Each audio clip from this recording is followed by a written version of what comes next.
Hi friends, welcome to my channel. ఈరోజు మీకు కులు, panda dam, Manikaran చూపిద్దాం అనుకుంటున్నాను. ఇవన్నీ కూడా హిమాచల్ ప్రదేశ్లోని సిమ్లాకి దగ్గరలో ఉన్నాయి. ఇవి సిమ్లా నుంచి మనానికి వెళ్ళే దారిలో ఉన్నాయి. రండి చూద్దాం. ఇప్పుడు కనిపించేదంతా పాండా డామ్. ఇది సిమ్లా నుండి 145 కిలోమీటర్ల దూరంలో ఉంది. దీనిని బియాస్ రివర్ పై నిర్మించారు. దీన్ని హైడ్రో ఎలక్ట్రిక్ పవర్ జనరేషన్ కోసము 1977లో నిర్మించారు. దీని height 249 feet, length 837 feet, volume 20,66,562 సెలియాడ్, spillway capacity 3,50,992 cube feet. Dam చూడండి, ఎంతో ఆహ్లాదకరంగా ప్రకృతి రమణీయంగా ఉన్నది. వాటర్ అవి చూడండి.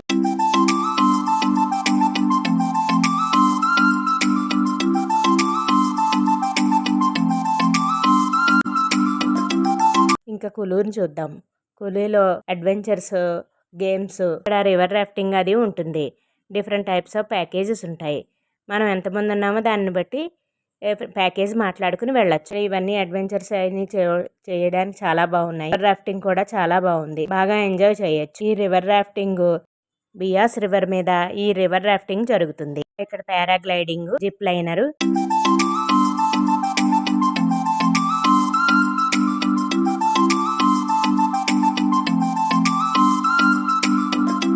ఇంకా మణికరణ్కి వెళ్ళే దారి ఇది. ఎంతో బాగుంది. అంతా హిల్ ప్లేస్, చుట్టూ అంతా కొండలు. సన్సెట్ టైం అయింది. అది ఎంతో బాగుంది చూడండి. మొత్తం ఏరియా అంతా కొండ పైకి వెళ్ళి ఉంటుంది. మణికరణ్కి వెళ్ళాలి. మధ్య దారిలో కసోల్ అనేది కూడా ఉంటుంది.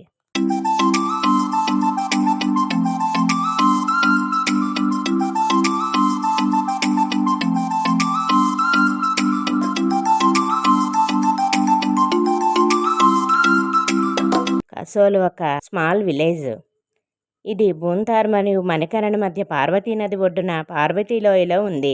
ఇది భూంతార్ నుండి 30 కిలోమీటర్లు, మణికరణ్ నుండి 3.5 కిలోమీటర్లు మరియు జిల్లా కేంద్రమైన కులు పట్టణం నుండి 36 కిలోమీటర్ల దూరంలో ఉంది. కసోల్ను బ్యాక్ ప్యాకర్లకు హిమాలయన్ హాట్స్పాట్ మరియు మలానా మరియు ఖీర్ గంగాకు సమీపంలో ట్రెక్కలకు స్థావరంగా పనిచేస్తుంది. ఇక్కడ అధిక శాతము ఇజ్రాయెల్ పర్యాటకులకు ఉన్నందున దీన్ని మినీ ఇజ్రాయిల్ ఆఫ్ ఇండియా పిలుస్తారు. దీనికి దగ్గరలో విమానాశ్రయం, రైల్వే స్టేషన్. తార్లోని 31 కిలోమీటర్ల దూరంలో కులు మనాలి ఎయిర్పోర్ట్, అదేవిధంగా రైల్వే స్టేషన్ జోగిందర్ నగర్ సమీప రైల్వే స్టేషన్ దీనికి. ఇక్కడ నుంచి 144 కిలోమీటర్ల దూరంలో ఉంది. చండీగఢ్ విమానాశ్రయం 260 కిలోమీటర్ల దూరంలో ఉంది.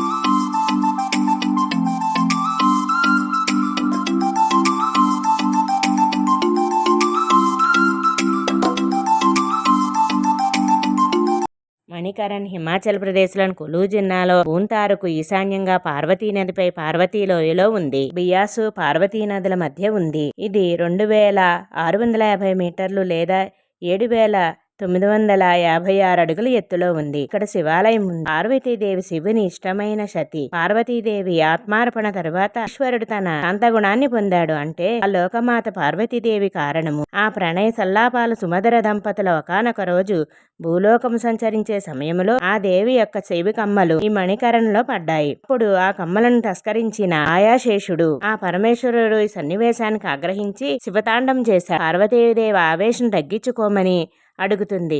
ఆ శివతాండ ప్రతాపానికి భూమి లోపల పొరల్లోని వేడి పైకి వస్తున్నప్పుడు తన ఉనికికే ప్రమాదమని ఆ శేషుడు పాహీ పాహీ మహాప్రభు అని ప్రార్థిస్తాడు. అలా శేషుడు రక్షించబడ్డాడు. శివతాండవ ప్రతాపానికి భూమి లోపల పొరల్లోని వేడి పైకి వస్తుంది. అందువల్ల అక్కడ వేడినీటి బుగ్గలు ఏర్పడ్డాయి. వీటినే హాట్ స్ప్రింగ్స్ అంటారు. ఇక్కడ స్నానం చేస్తే దీర్ఘకాలిక చర్మ వ్యాధులు నయమవుతాయి. భాయ్ నారాయణ హరి మణికరణ్ కనుగొన్న, అందుకే దీనిని ద్వారా అంటారు. ఇక్కడ గురుద్వారా కూడా ఉంది. ఇక్కడ స్నానం చేయడానికి కూడా ఏర్పాట్లు చేశారు. మీరందరూ కూడా చూసి కామెంట్ చేయండి. ఈ వీడియో కనుక మీకు నచ్చితే లైక్, షేర్ అండ్ సబ్స్క్రైబ్.